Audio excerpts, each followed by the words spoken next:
The goal we had starting off was really to try and take close quarters combat to the next level. The great part about it is you never know how it's going to play. You never know what's going to happen. You almost forget you're playing the game because it just looks real.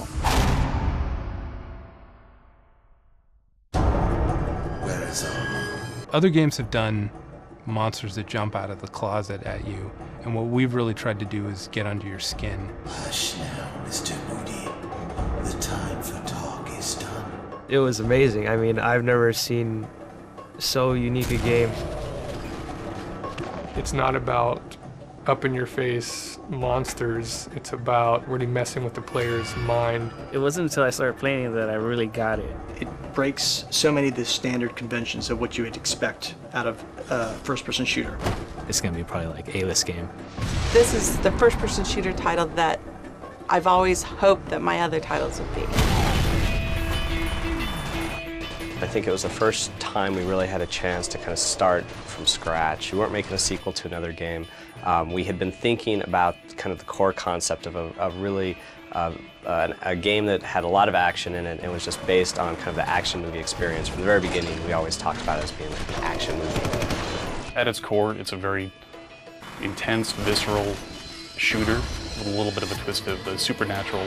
When we started off, we really worked with a lot of people to nail down the scope of what the game is going to be and who are we marketing to, because we really wanted to make a game that's going to appeal to more people. You guys about done up there? Or are they just getting started?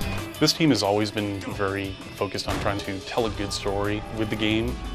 We try to not just make it about going around and shooting bad guys who are popping out of every corner. There is hopefully a compelling story, all the things that make movies exciting.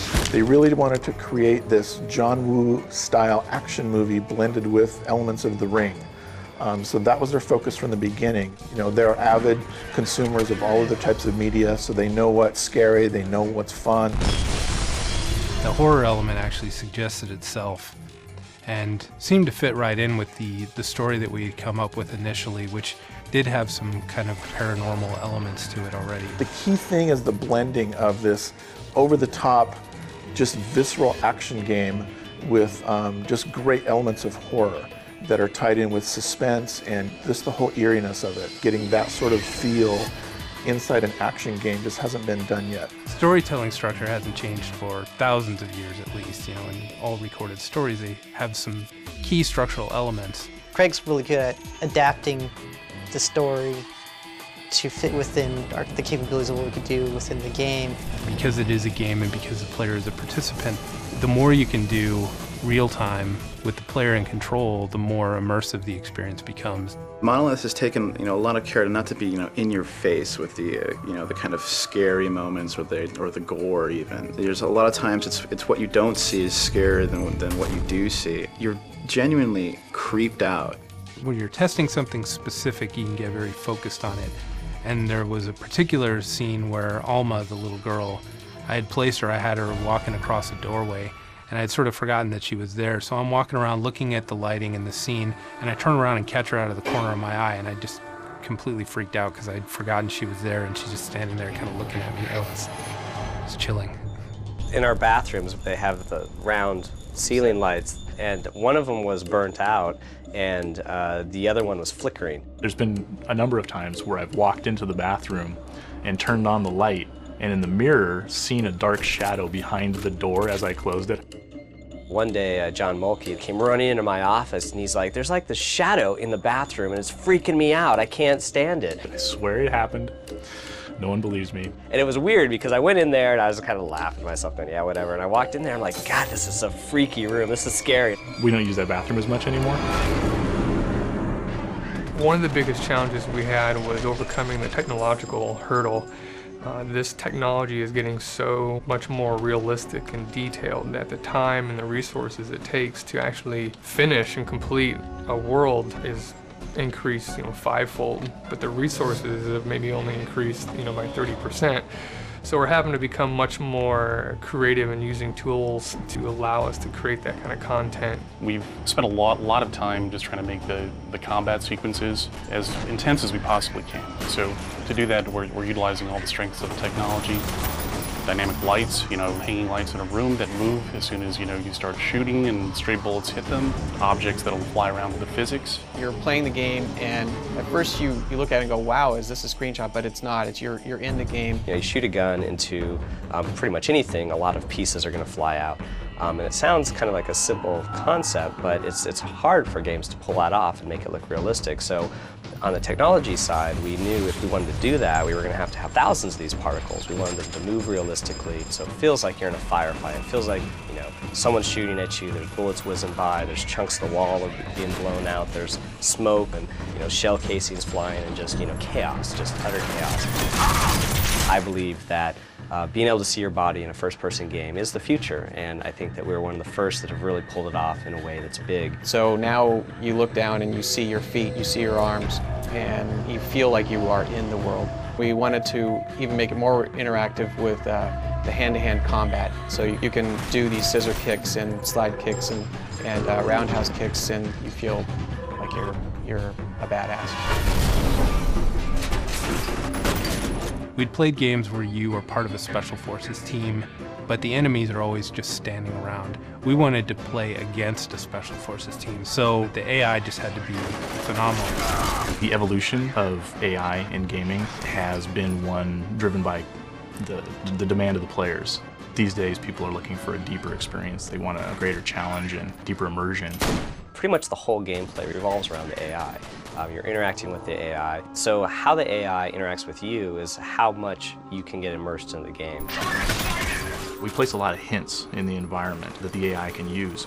So when you come into a situation where you've got bad guys rushing into a space, what they do is really based upon your actions. If you decide to take cover and head off in one direction, the AI will have a number of available options presented to them because of what you do. The cool thing about the AI in F.E.A.R is it's not scripted, it's part of their behavior. So they'll walk out to an area and they'll evaluate what they want to do to get at the player, to get away from the player.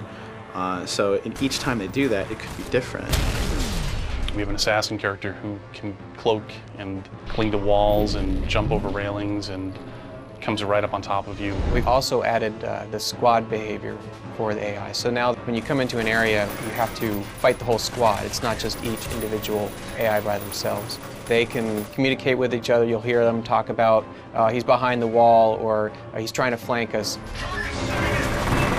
It comes back to that focus on the close quarters combat. The experience of being in a space with a squad of enemies and fighting them and defeating them is really, really satisfying. And that's our greatest achievement on this game.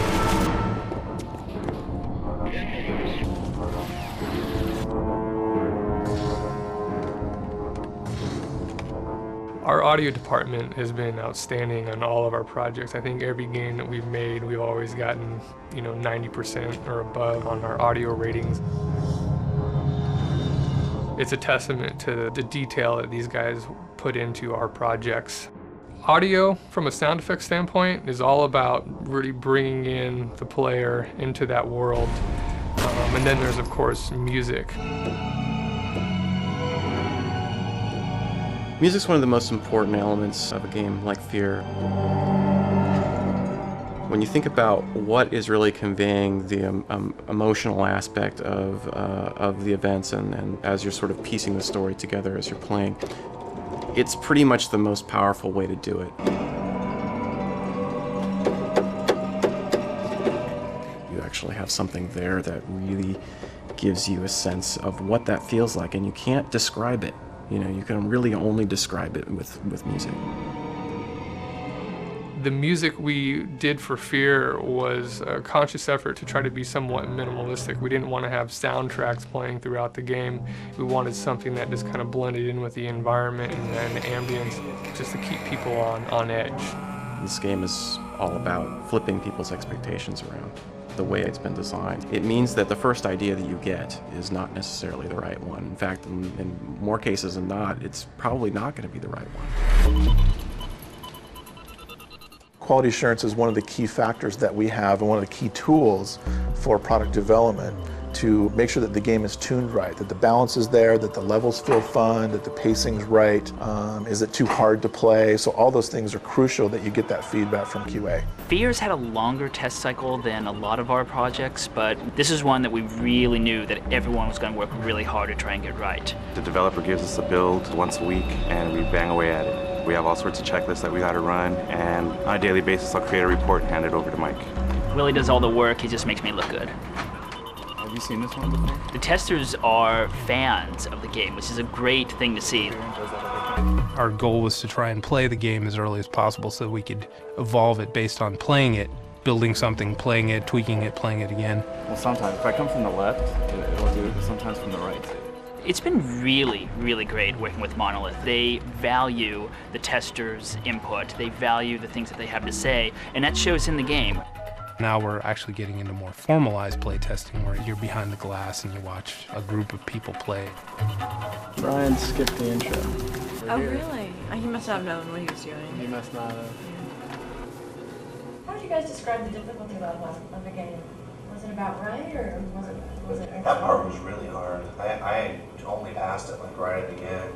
I like the fact that they're listening to my opinion and that that as a gamer, they're trying to make the experience better. And action. So it's a big week in development for F.E.A.R. Here we are, getting up to beta, and we're putting in the final sequence. The last 2 levels are going in at this moment, and making sure that it is just right and has that final payoff for the player. F.E.A.R is one of those great products that marketers dream about. I think the approach in this particular case was to do something with a little more texture, a little more sophistication. We needed to do something that wasn't paint by the numbers. I wanted to make certain that we got a campaign that clearly showed how this game was not like any other game that you'd ever seen. It looks like F.E.A.R is really coming together. Like everything we're doing is very, very exciting. It's probably one of the biggest PC launches that we've had. And everything we've kind of done has been very minimalistic. We're giving out as little information as we can, but keeping it interesting. We haven't released much on the story, and we're not going to, because this is like a movie. There are some serious twists all the way through. We had this event in Dallas, Texas at the CPL 2005 event. We had hundreds of fans waiting for over an hour to get a chance to play the game in a tournament that we set up. All right, sit together, let's go, let's go, let's go! What did you think of the game? The game's amazing. Bottom line, it's awesome. People, going off from the booth with their F.E.A.R t-shirt. It was the hit of the show. The buzz around the title couldn't be larger. One of the most important initiatives that we have is what's known as our Director's Edition. We are going to do a live action series of 1-minute vignette movies. This is going to be really cool. And we're going to put these 6 parts of this movie on the Director's Edition as well. And action. Hello, Alma. I'm Dr. Green. I'm here to check up on you. See how you've been feeling. They know this is a special title that they're going to want to get, load up, turn the lights down, turn the sound really up, and just have one of these great gaming experiences that don't come around that often. I'm really excited that we had a vision, and I think we nailed it. We're just going to make the best game we can and hope that everybody loves it. But it's exciting that other people are sharing the excitement. I had great expectations for F.E.A.R, but it's like seeing and playing it, it's totally surpassed those. It's not often you come across a product that has this sort of magical blend of ingredients that can drive its own buzz just by the very nature of what the idea is and who's making it. It's probably going to be kind of hard to play this game by myself with the lights off. I'll probably play it, but maybe with the lights on during the day. I've never seen anything like this. It's addictive.